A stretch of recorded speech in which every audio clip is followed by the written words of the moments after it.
Hello everyone, my name is Bhavna and I am back with the new lecture of our series, that is Master Your Concept. And in this lecture we are going to study about the MOT, and this video is especially helpful for the student who already know about MOT but they want to solve the question quickly and with absolute accuracy. So let's start the video.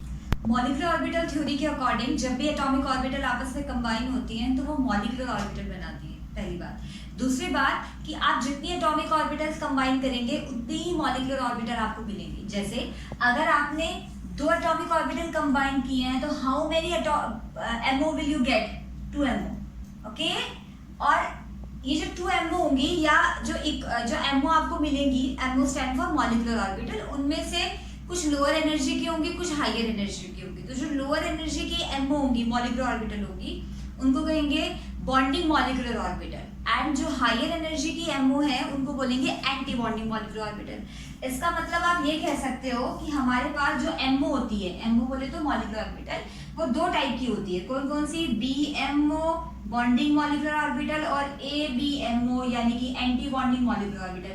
ABMO को represent करते हैं बेटा star से represent करते हैं, इसकी representation के लिए कुछ जरूरत नहीं है स्टार से।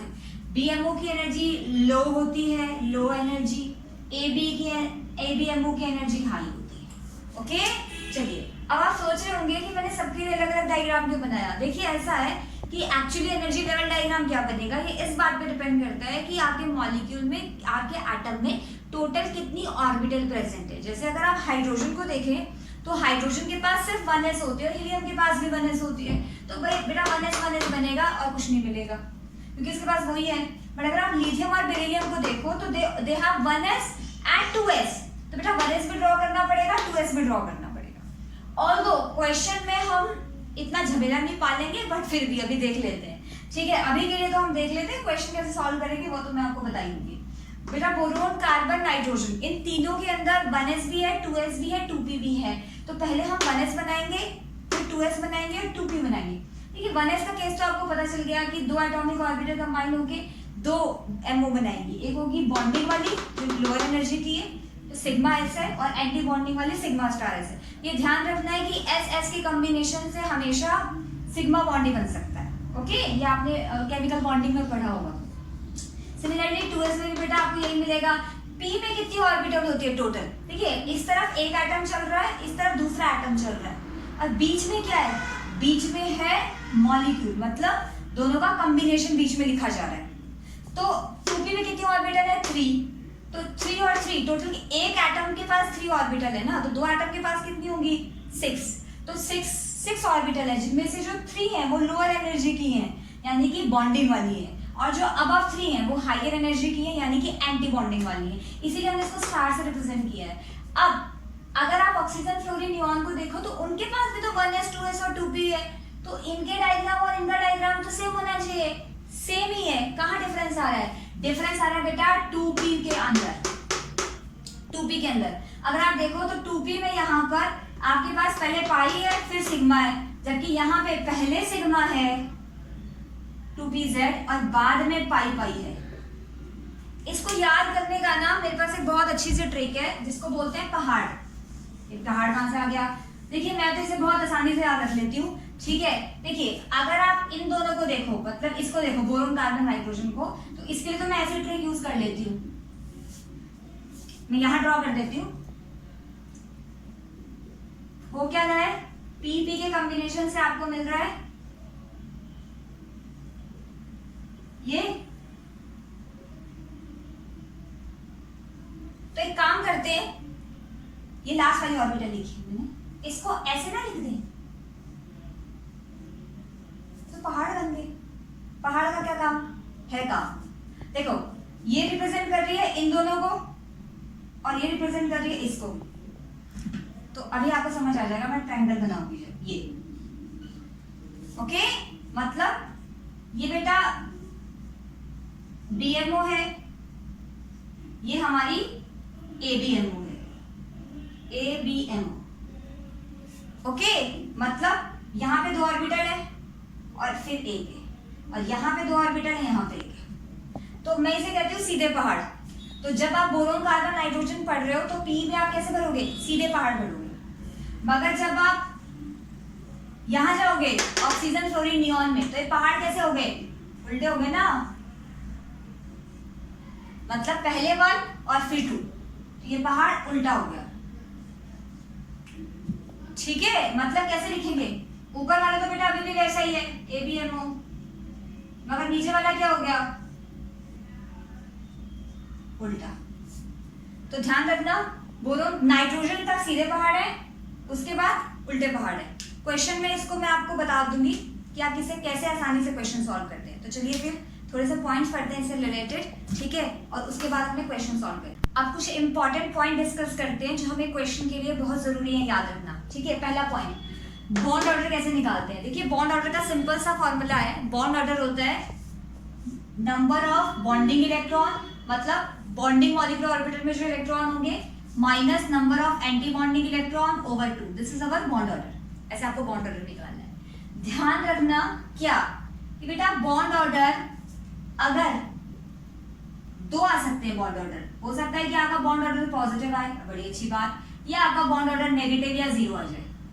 तो आपको ध्यान रखना है कि बॉन्ड ऑर्डर अगर पॉजिटिव आता है तो इस बात का मतलब ये होता है कि वो मॉलिक्यूल स्टेबल है, यानी कि वो मॉलिक्यूल स्टेबल है। पर अगर बॉन्ड ऑर्डर नेगेटिव या 0 आ जाए तो इस बात का मतलब होता है कि मॉलिक्यूल बहुत अनस्टेबल है, इनफैक्ट अनस्टेबल है, या डज नॉट एग्जिस्ट, या बेचारा एग्जिस्ट ही नहीं करता। तो क्वेश्चन आ चुका है, मैं भी करवाऊंगी भी, बॉन्ड ऑर्डर के बेसिस पे you have to decide whether the molecule will exist or not, okay, and you can easily calculate bond order from this. Next thing is the stability. देखिए स्टेबिलिटी वाला पॉइंट यहीं से clear हो गया। Stability bond order के directly proportional होती है। पहली बात, stability is directly proportional to bond order, यानी कि जिसका बॉन्ड ऑर्डर जितना ज्यादा होगा, जिसका बॉन्ड ऑर्डर जितना ज्यादा होगा वो मॉलिक्यूल उतना स्टेबल माना जाएगा, पहली बात। दूसरी बात, अगर बॉन्ड ऑर्डर 0 और नेगेटिव हो गया फिर तो बेचारा पाया ही नहीं जाता नेचर के अंदर, ठीक है, अनस्टेबल होता है। चलिए बॉन्ड लेंथ, देखिए बॉन्ड ऑर्डर का ना सिंपल सा मतलब होता है कि नंबर ऑफ बॉन्ड कितने हैं बिटवीन 2 एटम्स। तो bond order what represent, bond order represent, where should I write, bond order represent the number of bond between 2 atom, ये मतलब होता है इस बात का। जैसे मैं आपको भी बता देती हूँ मॉलिक्यूल और बॉन्ड ऑर्डर। तो मॉलिक्यूल अगर N2 है तो उसका बॉन्ड ऑर्डर 3 होता है। इस बात का सिंपल सा मतलब बनता है कि भाई नाइट्रोजन नाइट्रोजन में 3 बॉन्ड है। अगर मॉलिक्यूल कैसे आया we will discuss it later, okay. अगर बॉन्ड ऑर्डर O2 है, जैसे O2 का बॉन्ड ऑर्डर होता है 2, इसका मतलब है ऑक्सीजन ऑक्सीजन में डबल बॉन्ड है। फ्लोरीन का बॉन्ड ऑर्डर होता है 1, यानी कि फ्लोरीन फ्लोरीन में सिंगल बॉन्ड है। तो bond order basically is the number of bond between 2 atom, okay. चलिए, इसीलिए तो जब बॉन्ड ऑर्डर 0 होगा तो वो मॉलिक्यूल एग्जिस्ट नहीं करेगा, क्योंकि इस बेचारे के पास बॉन्ड ही नहीं होंगे, okay. Now what is the bond length. देखिए सिंपल सी बात है, जितनी ज्यादा बॉन्ड होते हैं पार्टिकल उतने क्लोज होते हैं, जितने ज्यादा बॉन्ड होते हैं पार्टिकल उतने क्लोज होते हैं। तो इसका मतलब ये हुआ, और पार्टिकल जितना क्लोज होगा बॉन्ड लेंथ उतनी कम होगी, क्योंकि नजदीक हो गए ना वो।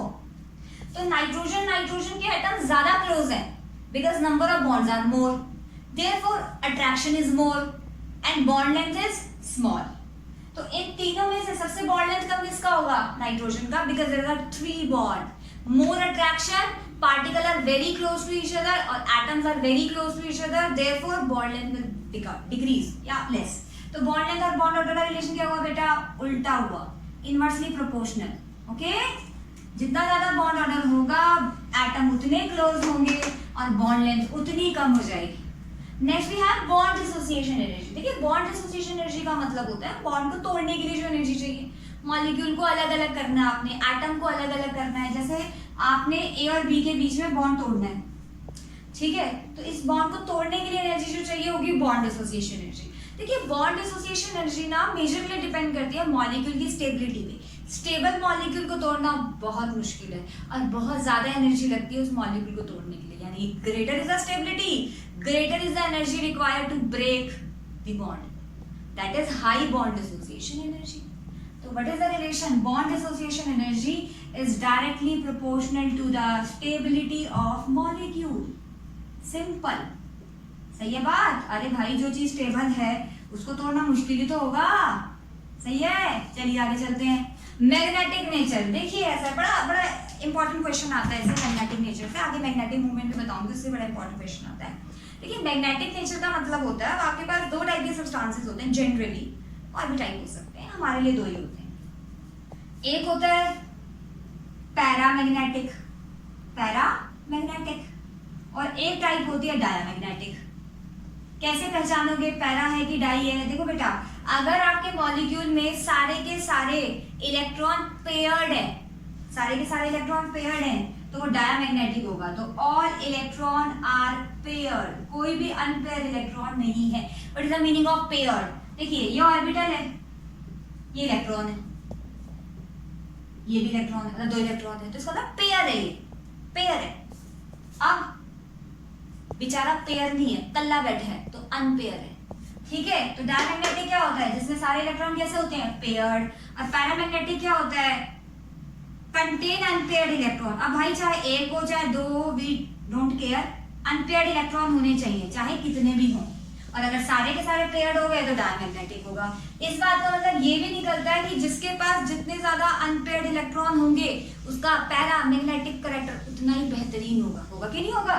ठीक है, तो इससे क्या कंक्लूजन निकला कि greater is the number of unpaired electron, higher will be the paramagnetic character. लिख लेना, मैं लिख नहीं दी, आपने लिखना है कॉपी में, आपको नहीं छोड़ना। नेक्स्ट चीज है मैग्नेटिक मूवमेंट। देखिए बेटा ऐसा है, जब अनपेयर्ड इलेक्ट्रॉन होते हैं किसी मॉलिक्यूल में तो उसमें मैग्नेटिक, अनपेयर्ड इलेक्ट्रॉन, हाँ, तो उसमें मैग्नेटिक मूवमेंट क्रिएट होता है, ठीक है। और इस मैग्नेटिक मूवमेंट को निकालने का हमारे पास बहुत सिंपल सा फॉर्मूला होता है, मैग्नेटिक मूवमेंट जिसका रिप्रेजेंटेशन ये है, ठीक है। क्या फॉर्मूला होता है? देखिए मैग्नेटिक मूवमेंट अनपेयर्ड इलेक्ट्रॉन पे ही डिपेंड करेगा, तो मैग्नेटिक मूवमेंट होता है √n+2, जहां पे n क्या है? अब बच्चे यही गलती करते हैं, बच्चे कहते हैं जी n वो होता है जिनमें n is the number of electron. ऐसा तो सारे सबके पास ही मैग्नेटिक मूवमेंट हो जाएगा। n क्या है? n है number of unpaired electron, number of unpaired electron, सही है बात। एक और चीज जो मुझे आपको बतानी है, एक नहीं एक दो और चीजें हैं, क्या? अच्छा, यूनिट होगी इसकी Bn, Bohr magneton, Bohr BOHR, magneton की स्पेलिंग मेरे को भी अच्छे से नहीं आती, देख लेना, बोहर मैग्नेटॉन इसकी स्पेलिंग ना, इसका यूनिट होगा। ओके नाउ, अच्छा एक चीज आपने ध्यान रखनी है, बड़ी बड़ी यूजफुल चीज है और आपके बहुत काम आने वाली है, बहुत ज्यादा यूजफुल चीज है। अगर आपके पास दो स्पीशीज हैं, आयन हो, कैटायन हो, मॉलिक्यूल हो, व्हाटएवर, अगर आपके पास दो स्पीशीज हैं और उनके नंबर ऑफ इलेक्ट्रॉन सेम है, मतलब they are iso electronic. What is iso electronic? The species which have same number of electron. If you have two या टू से ज्यादा, कोई बात नहीं, अगर आपके पास कोई आइसो इलेक्ट्रॉनिक स्पीशीज है जिनके नंबर ऑफ इलेक्ट्रॉन सेम है, तो उनका बॉन्ड ऑर्डर भी सेम होगा। तो लिखो, क्या समझे कि आइसो इलेक्ट्रॉनिक स्पीशीज में बॉन्ड ऑर्डर हमेशा सेम होगा। ओके, आइसो इलेक्ट्रॉनिक स्पीशीज क्या है? Contain same number of electron, ऐसी स्पीशीज जिनके नंबर ऑफ इलेक्ट्रॉन सेम होते हैं। एग्जांपल मैं आपको बताती हूँ, बहुत इंपॉर्टेंट है, जैसे N2 Cn negative CO NO positive, Cn negative CO NO positive, ये आपस में आइसो इलेक्ट्रॉनिक है। कैसे? देखो, नाइट्रोजन के पास होते हैं 7 इलेक्ट्रॉन, होते हैं कि नहीं? तो टोटल कितने हुए? 14 नहीं हो गए? कार्बन के पास कितने होते हैं? इसको 7 + 7 लिख लो समझने के लिए, 7 + 7। कार्बन के पास कितने होते हैं? कार्बन के पास होते हैं 6, नाइट्रोजन के पास होते हैं 7 + 1, तो कितने हुए? 14। कार्बन के पास 6 और 8, तो 14 इलेक्ट्रॉन। 7 8 +1 का मतलब है बेटा माइनस करना है, एक कम हो रहा है ना, तो 14 इलेक्ट्रॉन। तो ये आपस में क्या हुए बेटा? ये सारे हुए आइसो इलेक्ट्रॉनिक स्पीशीज, यानी कि इन सब का बॉन्ड ऑर्डर सेम ही होगा। तो अगर मुझे एक का पता चल जाए तो मुझे सबका पता चल जाएगा। मुझे पहले से ही पता है कि N2 का 3 होता है, तो सबका बॉन्ड ऑर्डर कितना है? ऑल बॉन्ड ऑर्डर 3, इन सब का बॉन्ड ऑर्डर 3 है। मैं बताऊंगी अभी आपको नाइट्रोजन का मैंने कैसे निकाला, ठीक है। सिमिलरली N2 नेगेटिव किसके साथ होगा iso electronic? NO, N2 negative और NO आपस में आइसो इलेक्ट्रॉनिक होंगे। क्यों होंगे? क्योंकि N2 क्या है? नाइट्रोजन पे 7 + 1, तो कितने हुए? 15 इलेक्ट्रॉन। और इसमें भी कितने हुए 7 + 8 15 इलेक्ट्रॉन। तो ये आपस में क्या है आइसो इलेक्ट्रॉनिक। तो जो N2 का होगा बॉन्ड ऑर्डर वही इसका होगा, तो इनके भी सेम बॉन्ड ऑर्डर होंगे। तो ये याद रखना। कुछ मॉलिक्यूल लिखे हमने यहाँ पर, इनका बॉन्ड ऑर्डर निकालते हैं। जैसे H2, अब याद करो हाइड्रोजन के पास इलेक्ट्रॉन होता है एक ही होता है 1s1, ठीक है। तो एक हाइड्रोजन के पास एक इलेक्ट्रॉन होगा, तो बेटा एक हाइड्रोजन यहाँ लिखा जा रहा है, एक इलेक्ट्रॉन यहाँ हाइड्रोजन यहाँ लिखा जा रहा है, तो एक इलेक्ट्रॉन इसके पास है एक इसके पास है, तो टोटल इलेक्ट्रॉन कितने हुए 2। Now you have to fill these electron in middle part, ठीक है। तो 2 इलेक्ट्रॉन कहाँ जाएंगे यहाँ, ऊपर कुछ नहीं जाएगा। अच्छा मैं आपको बताना भूल गई बीच में, वो पॉइंट में नोट कर लेना कि जब भी आप इलेक्ट्रॉन की फिलिंग करोगे तो आप वही रूल फॉलो करोगे जब आप एटम में इलेक्ट्रॉन की फिलिंग में फॉलो करते थे। जैसे अबो प्रिंसिपल हो गया, पॉली एक्सक्लूजन प्रिंसिपल हो गया, हुम्स रूल ऑफ मैक्सिमम मल्टीप्लिसिटी हो गया। आई होप ये तीनों रूल्स आपको बताऊं, तो यही रूल आप एग्जैक्टली यहाँ फॉलो करोगे कि पहले वो वाली ऑर्बिटल को फिल करेंगे जिसकी एनर्जी कम है, फिर हायर एनर्जी पे जाएंगे। ओके, तो 2 इलेक्ट्रॉन आपने यहाँ भर दिए। तो अब याद करो, अच्छा इसका 1s1 होता है, तो याद करो कि क्या होता था bond order, number of bonding electron minus number of anti bonding electron होगा। 2 बॉन्डिंग में कितने बेटा 2, एंटी बॉन्डिंग में कुछ भी नहीं है, तो क्या आंसर आया 1, यानी कि हाइड्रोजन में सिंगल बॉन्ड होता है, मुझे तो पहले ही पता था। H2 नेगेटिव का मतलब क्या है, देखो H का होता है 1s1, मगर H2 नेगेटिव है मतलब एक इलेक्ट्रॉन आपने गेन किया, तो वैसे क्या होना चाहिए था, वैसे तो 1 1 होना चाहिए, एक हाइड्रोजन इधर एक हाइड्रोजन इधर, मगर एक इलेक्ट्रॉन गेन किया तो उसे यहाँ रखें कि यहाँ रखें, कोई फर्क नहीं पड़ता, कहीं भी रखो क्योंकि एक्चुअली तो उसे मिडल में आना है, तो एक इलेक्ट्रॉन यहाँ रख देते। तो टोटल इलेक्ट्रॉन कितने हो गए 3, तो बेटा पहले यहाँ भरोगे 2 और फिर यहाँ भरोगे, तो ये सिग्मा स्टार 1s और ये सिग्मा 1s।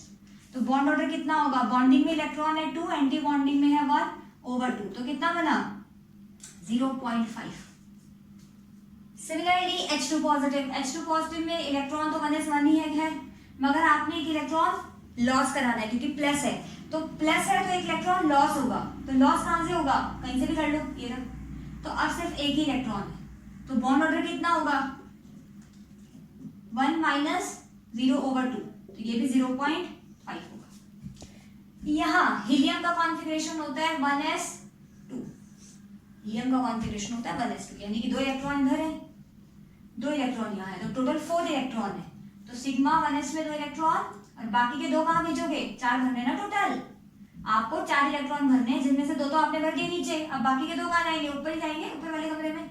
तो बॉन्ड ऑर्डर कितना होगा, बॉन्डिंग में कितने इलेक्ट्रॉन है 2, एंटी बॉन्डिंग में कितने हैं 2/0, यानी कि सॉरी 2 यानी कि कितना आया 0 आया। कहने का मतलब क्या है, अच्छा अगर आपसे कोई पूछे कि हाइड्रोजन और हाइड्रोजन नेगेटिव में से मोस्ट स्टेबल कौन है, हाइड्रोजन और हाइड्रोजन नेगेटिव में से मोस्ट स्टेबल कौन है, तो कौन ज्यादा स्टेबल होगा, हीलियम लिख लेते हैं चलो, इन तीनों में से ज्यादा स्टेबल कौन है, सबसे ज्यादा स्टेबल है हाइड्रोजन, क्यों, क्योंकि इसका बॉन्ड ऑर्डर सबसे ज्यादा है, सबसे कम अनस्टेबल है हीलियम, सबसे कम स्टेबल है हीलियम, इनफैक्ट हीलियम एग्जिस्ट ही नहीं करता, तो हीलियम एग्जिस्ट क्यों नहीं करता, क्योंकि इस बेचारे का बॉन्ड ऑर्डर ही 0 है, तो सबसे ज्यादा स्टेबल यहाँ पे कौन है, हाइड्रोजन सबसे ज्यादा स्टेबल है।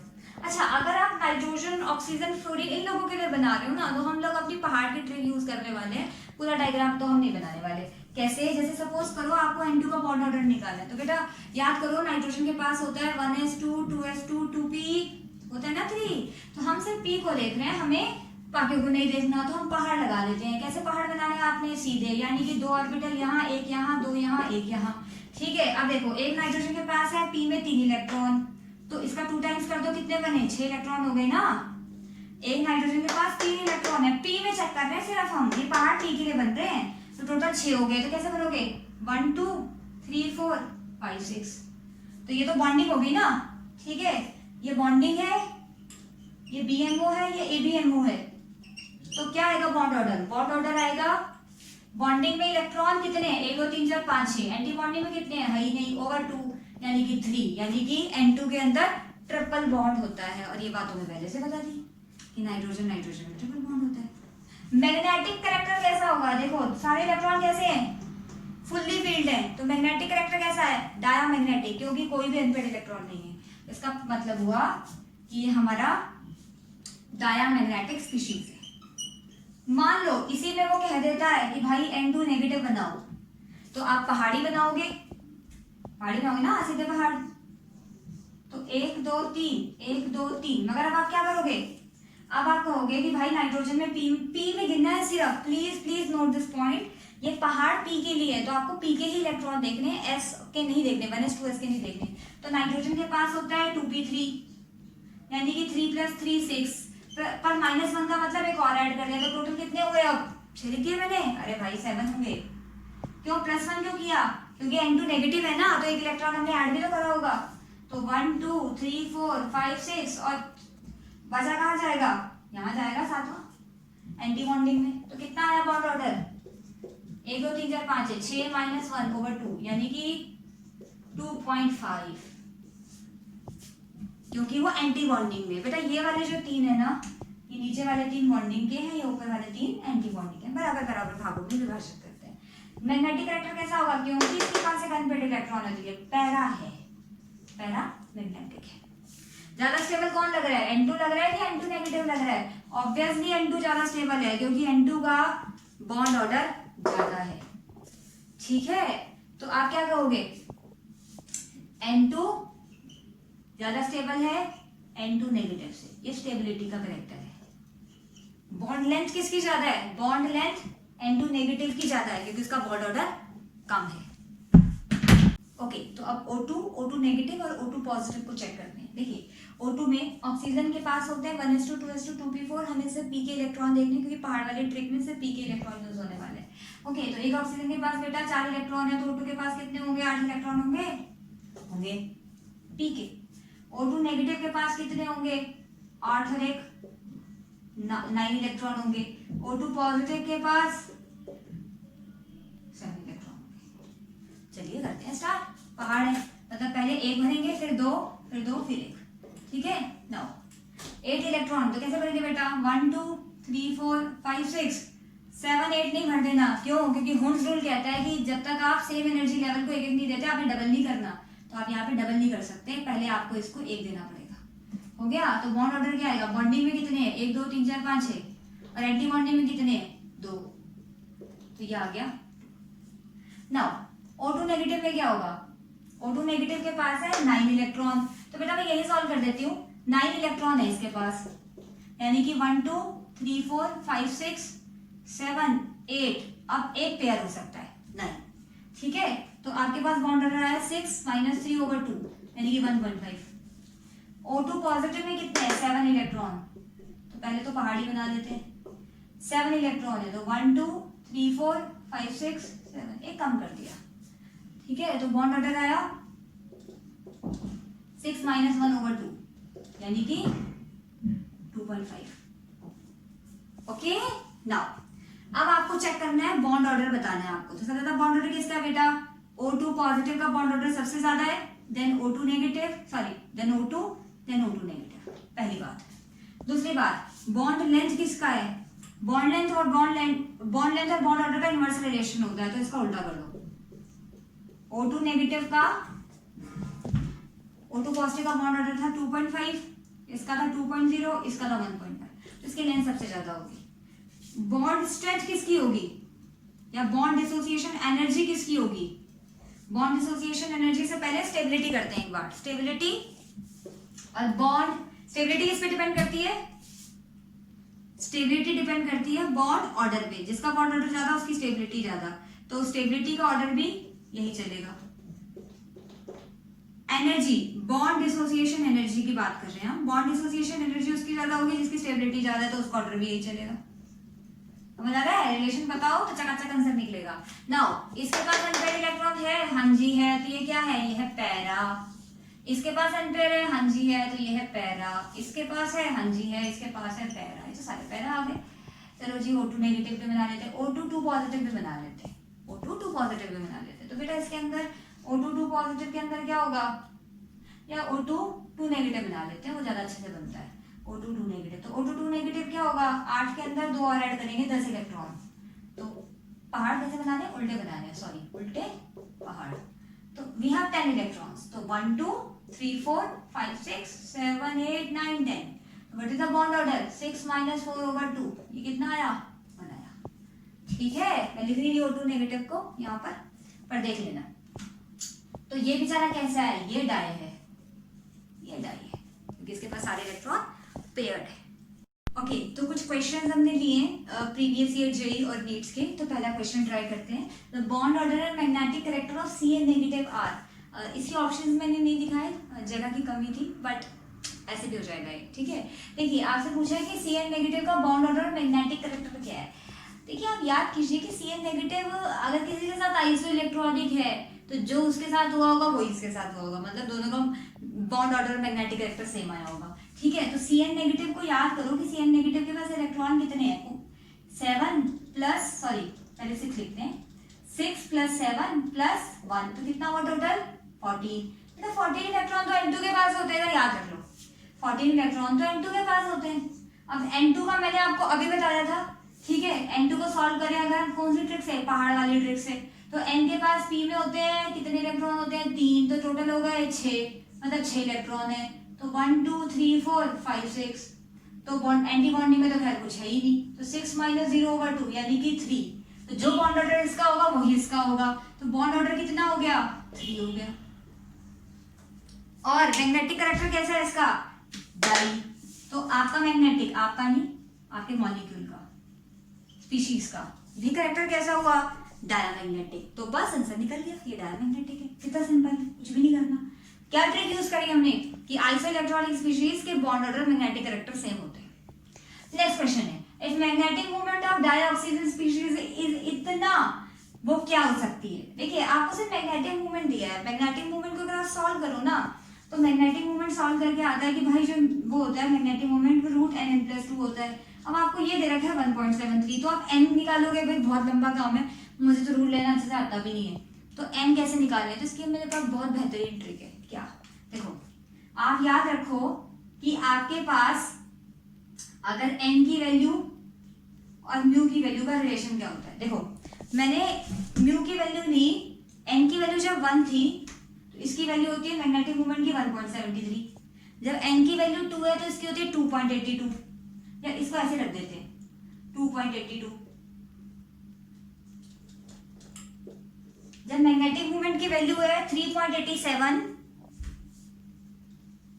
तो n की वैल्यू है 3, मतलब यहां से रिलेशन समझ रहे हैं आप, ये आगे भी ट्रू है, यहां से रिलेशन समझ रहे हैं आप क्या, कि मैग्नेटिक मोमेंट अगर आपको पता हो तो n आपको पता चल जाएगा। कैसे, देखो 1.73 का 1 उठा लो, ये n है, 2.82 का पॉइंट से पहले वाला डिजिट उठा लो, तो 2.82 में n की वैल्यू कितनी होगी 2, 3.83 में n की वैल्यू कितनी होगी 3, तो अगर आपके पास 1.73 है तो आपके n की वैल्यू कितनी है 1, यानी कि आपके पास एक अनपेयर्ड इलेक्ट्रॉन है। मैं और भी आगे कर सकती थी बट मेरे पास जगह नहीं है, ठीक है। आप चाहे करके देख लेना, आप सॉल्व करके देखना, आप n की वैल्यू रखना और ये निकालना मैग्नेटिक मोमेंट, तो जो पॉइंट से पहले आएगा ना वही आपका n होगा। तो 1.73 में n की वैल्यू 1 है, यानी कि अनपेयर्ड इलेक्ट्रॉन आपके पास 1 है। अब आप चेक करो कि इसमें अनपेयर्ड इलेक्ट्रॉन 1 कहाँ कहाँ आ सकता है। n की वैल्यू 1 का मतलब है अनपेयर्ड इलेक्ट्रॉन 1 है, ये मतलब है इस बात का।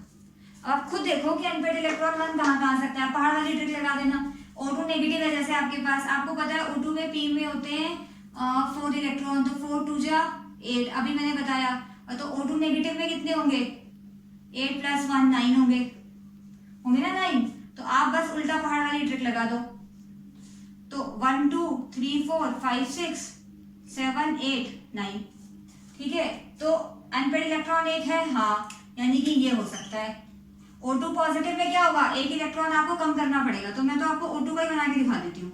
O2 तो पहले O2 का बना लेते हैं, O2 ऐसा होता है, ठीक है। अब देखो O2 ऐसा होता है, तो O2 नेगेटिव में क्या होगा बेटा, एक इलेक्ट्रॉन ऐड हो जाएगा, तो अनपेयर तो फिर भी एक बचा, ठीक है। O2 पॉजिटिव में क्या होगा, O2 पॉजिटिव में एक इलेक्ट्रॉन कम हो जाएगा, तो अनपेयर फिर भी बचा, यानी कि ये तो सही है। तो O2 नेगेटिव और O2 पॉजिटिव तो सही है। O2 क्यों सही नहीं है, क्योंकि O2 के पास 2 अनपेयर्ड इलेक्ट्रॉन होंगे, जबकि मुझे सिर्फ एक चाहिए, तो ये तो गलत है, ये सही है। आपको दोनों देखने हैं, ये भी गलत है, ये सही है, ये तो गलत है। Obviously option 1 is the correct answer. तो O2 का देख लो, बाकी उसमें घटाते बढ़ाते जाओ। पर ध्यान क्या था इसमें, मेन बात क्या थी, इसमें मेन बात ये थी कि आप मैग्नेटिक मूवमेंट को देख के अनपेयर्ड इलेक्ट्रॉन कैसे निकालोगे। तो मैग्नेटिक मूवमेंट की जो भी वैल्यू होगी, पॉइंट से पहले जो भी नंबर होगा वही आपका अनपेयर्ड इलेक्ट्रॉन होगा, दैट्स इट। आपको कोई मैथ सॉल्व नहीं करना है यहाँ पे, ओके। चलिए नेक्स्ट क्वेश्चन है, कह रहा है according to MOT which of the following is true with respect to lithium ion. Unstable stable unstable stable का वो चक्कर दे रखा है। देखिए आप सिंपल सी बात याद रखो, अगर वो एमओटी की बात कर रहा है, कहाँ गया एमओटी, ये रहा, अगर वो एमओटी की बात कर रहा है तो ध्यान रखना कि एमओटी के अकॉर्डिंग मॉलिक्यूल तभी स्टेबल होगा जब उसका बॉन्ड ऑर्डर पॉजिटिव होगा।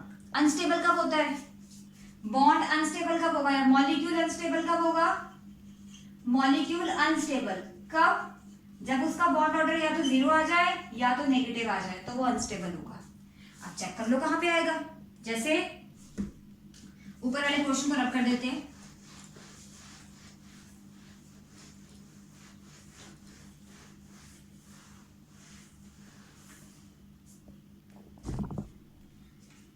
जैसे आपको लिथियम आयन दे रखे हैं, क्या क्या दे रखा है, लिथियम प्लस लिथियम माइनस, ये दे रखा है।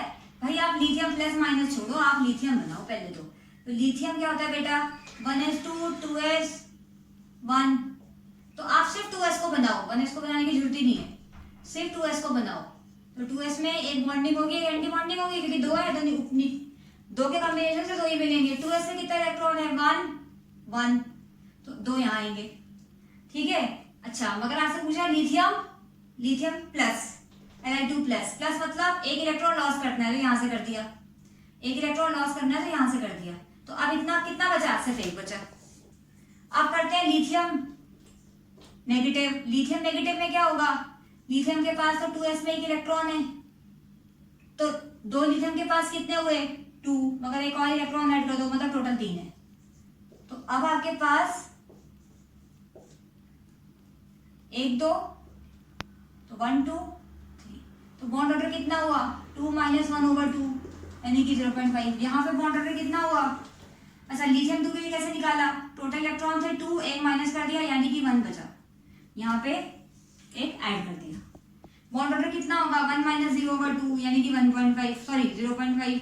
तो बॉन्ड ऑर्डर हालांकि बहुत कम है, बॉन्ड ऑर्डर बहुत कम है, पर 0 और नेगेटिव तो नहीं है ना, तो मॉलिक्यूल एग्जिस्ट तो करेंगे मगर ज्यादा खुश नहीं रहेंगे, पर चलो एग्जिस्ट तो कर रहे हैं ना, क्योंकि बॉन्ड ऑर्डर कैसा आ रहा है बेटा, पॉजिटिव आ रहा है।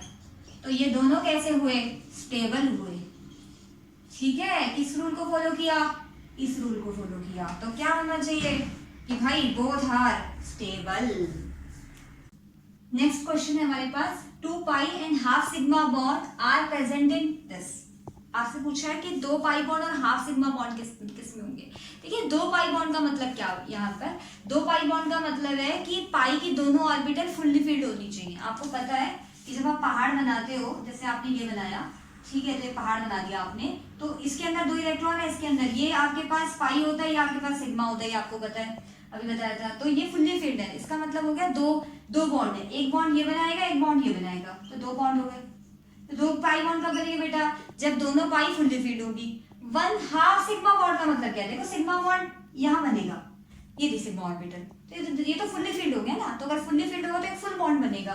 पर अगर ये हाफ होता तो हम कहते हैं कि ये हाफ पाई बॉन्ड है, हाफ सिग्मा बॉन्ड है। तो हाफ सिग्मा बॉन्ड का मतलब क्या है कि आपकी जो सिग्मा ऑर्बिटल है उसमें एक इलेक्ट्रॉन होना चाहिए, इसका ये मतलब है। बस देख लो कहाँ पे होगा, O2 और N2 और उनके आयन दे रखे हैं, तो पहले तो मैं O2 N2 का बना देती थी। देखिए प्रैक्टिस करने के बाद ना एक टाइम पे आपको याद ही हो जाएगा, ठीक है, कि O2 और N2 का स्ट्रक्चर कैसा होता है। पर फिलहाल हम बना लेते हैं। O2 में होते हैं उल्टे पहाड़ और N2 में होते हैं सीधे पहाड़।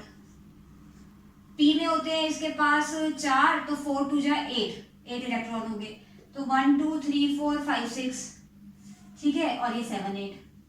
तो बेटा यहाँ पे तो सिग्मा भी फुल है और पाई भी फुल है, तो ये तो नहीं होगा। N2 को देखते हैं, N2 के पास होते हैं P3 यानी कि 3 + 3 6 इलेक्ट्रॉन, तो 1 2 3 4 5 6। यहाँ पे भी सिग्मा कैसा है, फुल्ली फील्ड है, तो ये भी नहीं होगा। O2 पॉजिटिव पे चलते हैं। O2 पॉजिटिव का मतलब है you have to remove 1 electron, तो 7 इलेक्ट्रॉन हो गए, तो आप यहाँ से रिमूव करोगे तो सिग्मा तो आपने फिर भी नहीं छेड़ा, ठीक है, यानी कि आपके पास अभी भी, अच्छा इसको ऐसे बनाना था 1 2 3 4 5 6, तो यानी कि आपके पास अभी भी सिग्मा में 2 इलेक्ट्रॉन है, यानी कि वो 1 बॉन्ड ही बना रही है, तो O2 पॉजिटिव भी आंसर नहीं है, तो बचा तो N2 पॉजिटिव ही है। बना लेना, वैसे N2 पॉजिटिव में 1 इलेक्ट्रॉन कम हो जाएगा, तो यहाँ पे सिर्फ 5 इलेक्ट्रॉन रह जाएंगे, तो आप यहाँ से निकालोगे इलेक्ट्रॉन, यानी कि आप सिग्मा में सिर्फ कितना इलेक्ट्रॉन करोगे, 1 रखोगे, ठीक है। तो इनफैक्ट ये करने की भी जरूरत नहीं है, अगर आप थोड़ी सी प्रैक्टिस करोगे ना तो ये छप जाएगा दिमाग में, इतना इजी है। ठीक है, चलिए नेक्स्ट चलते हैं। विच of the following pair has same bond order. भाई इससे आसान तो कोई क्वेश्चन हो ही नहीं सकता। कह रहे जी बॉन्ड ऑर्डर किसका सेम होगा, हमें तो पता है बात क्या, जिनमें नंबर ऑफ इलेक्ट्रॉन सेम होंगे उनका बॉन्ड ऑर्डर भी सेम होगा, तो कुछ भी नहीं बनाना, just check number of electron. बेटा कार्बन के पास होते हैं, टोटल गिन लो, पीवी के गिनने की जरूरत नहीं है, टोटल गिन लो।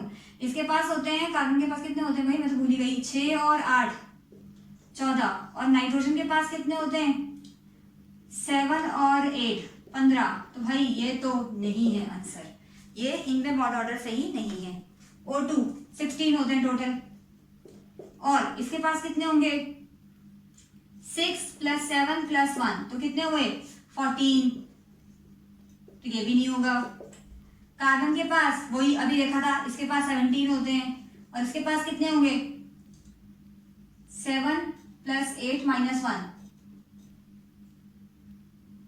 सॉरी इट इज 14, और ये भी 14 आ गया, यानी कि यही आंसर है, तो ऑब्वियसली ये तो होगा ही नहीं। तो सिंपल में ट्रिक लगानी है हमने क्या, जिनमें नंबर ऑफ इलेक्ट्रॉन सेम होंगे, टोटल इलेक्ट्रॉन मॉलिक्यूल में स्पीशीज में सेम होंगे, उनका बॉन्ड ऑर्डर सेम होगा, simple. Now next we have the correct bond order in following species. ये क्वेश्चन मैं आपको नहीं करा रही क्योंकि ये क्वेश्चन हमने पीछे प्रैक्टिस में किया हुआ था, जिनमें थोड़ा सा अगर आप पीछे जाएंगे वीडियो के तो आपको पता चलेगा कि ये क्वेश्चन मैंने मॉलिक्यूल का एग्जाम्पल लिया था। तो मैंने लिखा क्यों है, ये बताने के लिए कि ये नीट 2015 में आया था, नहीं ये बताने के लिए कि देखिए बच्चे ना इसमें गलती क्या करते हैं, बच्चे ना ये एरो नहीं देते। देखो एग्जामिनर कितना चंट है, उसने एक बार तो एरो सही लगा रखा है, एक बार उसने एरो ये ठीक लगा दिया, डिक्रीजिंग इंक्रीजिंग कर दिया, तो यहाँ पे उसने ऐसे कर दिया। तो इस बात को ना थोड़ी गौर करना, इस बात को गौर करना, सॉल्व करके देख लेना, मैंने आपको बता दिया कैसे सॉल्व होगा, ठीक है। और जो इसका आंसर आएगा वो पहला ही होगा, जो करेक्ट बॉन्ड ऑर्डर की लेंथ है वो ये O2 पॉजिटिव के अंदर bond order, sorry O2 positive में बॉन्ड ऑर्डर सबसे ज्यादा होता है और O2 नेगेटिव में सबसे कम होता है। ओके, तो मैंने इसके कुछ क्वेश्चन सॉल्व किए हैं, ठीक है। अदरवाइज आपको पता चल गया होगा कि वैसे भी चैप्टर बहुत इजी है, चैप्टर नहीं सॉरी टॉपिक बहुत इजी है, ठीक है। फिर मिलते हैं एक नए टॉपिक के साथ और उसकी टिप्स और ट्रिक लेकर आते हैं ताकि मुझे एक मिनिमम टाइम के अंदर सॉल्व कर सके। Okay, thank you so much.